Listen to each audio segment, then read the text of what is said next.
নমস্কার, আমি আবির চ্যাটার্জি। আপনারা দেখছেন আমার চ্যানেল এসিআই স্টক সলিউশন। আজকে বার্ষিক ইনকাম যদি 15 লাখ টাকা হয়, তবে ওল্ড ট্যাক্স সিস্টেম এবং নিউ ট্যাক্স সিস্টেমে কতটা ট্যাক্স পড়বে সেটা আমরা জেনে নিই। ওল্ড ট্যাক্স সিস্টেমে যে সমস্ত ডিডাকশানসগুলো আছে, যেমন স্ট্যান্ডার্ড ডিডাকশন 50,000 টাকা, প্রফেশন ট্যাক্স 2400 টাকা, সেভিংস আন্ডার 80C হচ্ছে 1.5 লাখ টাকা এবং health insurance under section 80D হচ্ছে 25,000 টাকা।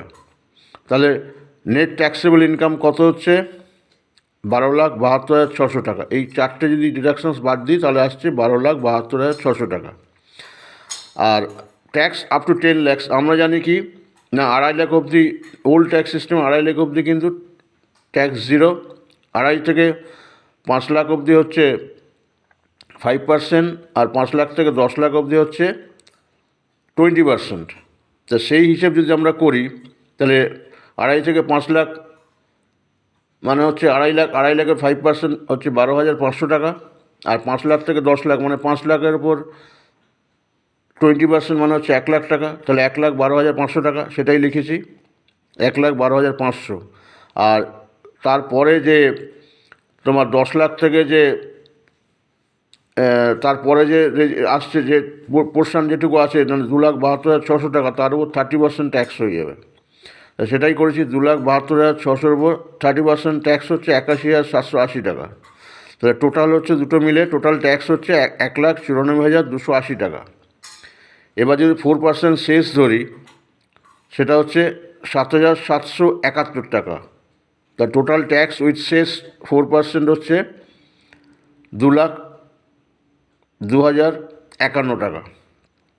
এবার নেক্সট চলে যাচ্ছি নিউ ট্যাক্স রেজিমে বা নিউ ট্যাক্স সিস্টেমে। গ্রস ইনকাম 15 লাখ টাকাই আছে, ডিডাকশানস অন্য কিচ্ছু নেই, শুধুমাত্র স্ট্যান্ডার্ড ডিডাকশানটাই আছে 50,000 টাকা। তাহলে এটা বাদ দিলে আমাদের কত আসছে? 14,50,000 টাকা। এবার আমি ওই 14,50,000 টাকাটা আমরা স্ল্যাবে ভাগ করছি। দেখুন, প্রথমে হচ্ছে 0 থেকে 3 লাখ, তারপর 3 থেকে 6 লাখ, 6 থেকে 9 লাখ, 9 থেকে 12 লাখ এবং তারপরে হচ্ছে 2.5 লাখ। তাহলে প্রথমে 0 থেকে 3 লাখ হচ্ছে 0, নতুন যে ট্যাক্স সিস্টেম সেখানে। তারপর 3 লাখের উপর 5%, নেক্সট 3 লাখের উপর 10%, তারপরে 3 লাখের উপর 15% এবং 2.5 লাখের উপর 20%। তাহলে কত হলো?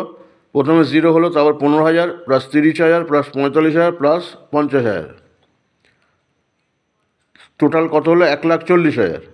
এবার শেষ হচ্ছে অ্যাট দি রেট অফ 4%, মানে 1,40,000 4% কত? 5,600 টাকা। তাহলে টোটাল ট্যাক্স কত হয়ে গেল উইথ শেষ?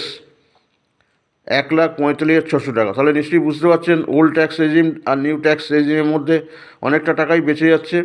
তবে হ্যাঁ, আর কিছু কিছু ডিডাকশান যেমন আছে, যেমন এই হাউস বিল্ডিং লোনের ক্ষেত্রে তোমার গ্রস থেকে বিয়োগ হয়, ডিডাকশানস বাদ যায় হচ্ছে ম্যাক্সিমাম 2 লাখ টাকা অবধি সুদ বাদ যায়। কিন্তু যেহেতু সবারই গৃহ হোম লোন থাকে না, বা সবাই এনপিএসে 50,000 টাকা অবধি ছাড় পাওয়া যায়, 1.5 লাখের ওপর আরও 50,000 ছাড় পাওয়া যায়, কিন্তু সবার তো আর এনপিএস নেই বা সবার হোম লোন থাকে না, সেগুলোকে আমি ধরে নিই। তাহলে নিশ্চয়ই বুঝতে পারছেন যে কীভাবে আমরা ওল্ড ট্যাক্স সিস্টেম এবং নিউ ট্যাক্স সিস্টেম আমরা ট্যাক্সে হিসেব করতে পারি। তবে এটা মনে রাখবেন যে এবার থেকে কিন্তু যখনই আপনি অনলাইন সাবমিশন করবেন সেক্ষেত্রে কিন্তু বাই ডিফল্ট কিন্তু এসে যাবে নিউ ট্যাক্স সিস্টেম, সেদিকে খেয়াল রাখবেন যাতে ভুল করে না হয় যে আপনাকে অনেকটা টাকা বেশি ট্যাক্স দিতে হয়। তাহলে সেদিকে খেয়াল রাখবেন, করে কিন্তু অনলাইনে ট্যাক্স সাবমিট করবেন, রিটার্ন সাবমিট করবেন। ঠিক আছে, কথা বলে খুব ভালো লাগলো। আশা করি ভিডিওটা সবার খুব ভালো লেগেছে। ভালো লাগলে প্রচুর প্রচুর লাইক করুন, কমেন্ট করুন, শেয়ার করুন এবং সাবস্ক্রাইব করুন এবং পাশের বেল আইকনে প্রেস করুন যাতে পরবর্তী ভিডিও নোটিফিকেশানটা আপনাদের কাছে একদম প্রথমে যায়। Thank you.